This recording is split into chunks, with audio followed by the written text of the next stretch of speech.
Hi, Amy here. Today I'm going to talk about virtual currency and foreign asset reporting requirements. Most of us know that if we have foreign assets located outside the country, the IRS wants us to confess to having those assets on our tax returns. If you have a financial interest in or signature authority over a financial account, such as a bank account, securities account, or brokerage account located outside the U.S., there's a box you check on Schedule B of your tax return. If the value of the assets is greater than $10,000, you're also required to file a form called an FBAR directly with the Financial Crimes Enforcement Network. Your tax preparer can do this for you.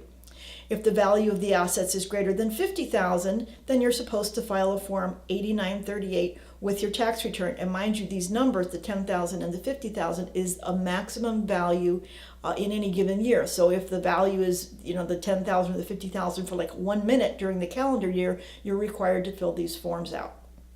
So the big question here for virtual currency holders is, why do I care about this, Amy? Why are we talking about this? And the answer is that it's a question as to whether or not virtual currency held in a foreign exchange would qualify as a foreign financial asset that would be impacted by these requirements. Now, back in 2014, the IRS indicated rather obscurely, not with written guidance, but just in a statement that some employee said, that in 2014, in that year at least, the IRS would not be looking for virtual currency foreign exchange owners to be filing these forms. That was 2014, so it's been a while. And the question now is the IRS going to stick to that? Are they going to change their policy?